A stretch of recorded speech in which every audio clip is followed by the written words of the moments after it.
Hi అండి, లోహిలీల TV ఛానల్కి స్వాగతం సుస్వాగతము. కేరళలో జరిగిన ఇష్యూ దీపక్ గారు చచ్చిపోయారు కదండి.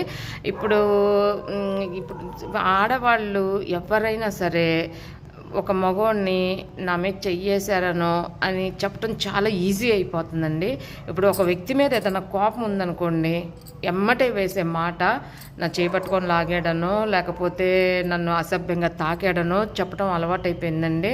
ఎందుకంటే ఇప్పుడు గబుక్కున ఏంటంటే ఒక ఆడది తొందరపడి ఇంతకుముందు అసలు ఇబ్బంది పెట్టినా కూడా పాత రోజుల్లో బయటకు వచ్చి చెప్పటానికి నలుగురు ఏమనుకుంటారని అసలు ఎంతో ఇబ్బంది పడే స్త్రీలు ఉండేవాళ్ళు. ఇప్పుడు అట్లా కాదండి, మొత్తం ఓపెన్ అయిపోయింది. మొత్తం ఏదో సామెత అంటారు చూడండి, గుప్పటి మూసుంటే ఏముందా అని చూస్తాం తెలిస్తే అంత ఓపెన్ అన్నట్టు. ఇప్పుడు మొత్తం అంతా కూడా ఇన్స్టాగ్రామ్లు, ఫేస్బుక్లు, యూట్యూబ్లు వచ్చిన తర్వాత మొత్తము ఏకం పాకం అయిపోయిందండి. అట్లాంటప్పుడు ఏమవుతుందంటే ఏది వచ్చిన చిన్న చిన్న సమస్య వచ్చినా ఎవరినైనా బ్లేమ్ చేయాలంటే చాలు మగవాళ్ళ మీద నిందలు వేసేస్తున్నారండి. అది ఒకటి. లోకంలో కూడా అబద్ధాన్ని నమ్మినంత ఈజీగా నిజాన్ని అయితే ఎవరు నమ్మట్లేదండి.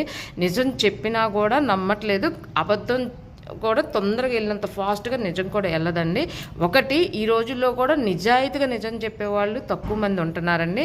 అబద్ధాన్ని నమ్ముకుంటున్నారు. ఒకటికి 4 మాటలు మాయ మాటలు చెప్తా కన్నీళ్లు దుడుచుకుంటా దొంగేడుపులు ఏడుస్తూ ఉంటే ప్రతి ఒక్కరు నమ్మేస్తున్నారండి. ఫస్ట్ అసలు ఒక విషయం బయటకు వచ్చినప్పుడు మనము సమన్వయం పాటించాలండి. ఎందుకంటే ఇప్పుడు ఎమ్మటే వచ్చిన తర్వాత చిన్నగా నిజం అనేది నిలకడగా బయటపడుతుందండి. ఆ లోపల మనం కింద పిచ్చి పిచ్చి కామెంట్లు పెట్టకుండా కొద్దిగా వదిలేస్తే అంటే తర్వాత ఎలా అయినా తెలుస్తుంది. ఇప్పుడు మన మనసులో అనుకొని ఊరుకోవచ్చు కదా, బా ఇలా చంపేశాడా, ఈ అమ్మాయి అలాగ వెళ్ళి అతన్ని ఆ అమ్మాయి ట్రాప్ చేసి వైరల్ అవటం కోసం అలా చేసిందా, అరే దీనికి ఏమైందబ్బా, ఇది నిజమా అబద్ధమా చూద్దామని ఒక వారం రోజులు అలా టైం ఇవ్వండి. ఇప్పుడు చూడండి 2-3 రోజుల్లోనే బయటపడింది, ఆయన ప్రాణం పోయింది. ఆ ప్రాణాన్ని మనం పోయిన ప్రాణాన్ని వెనక్కి తీసుకొని రాలేము. ఇప్పుడు ఏంటంటే ప్రతి ఒక్కళ్ళ చేతిలో సెల్ ఫోన్లు ఉంటున్నాయి. మనసుకి ఏది అనిపిస్తే అది కింద మెసేజ్లు పెట్టేస్తున్నారు.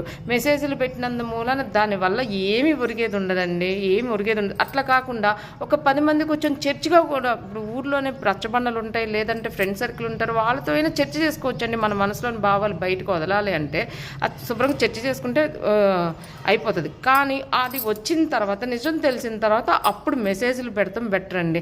అది కూడా బాగా మరీ బూతులు తిడతా కాదండి.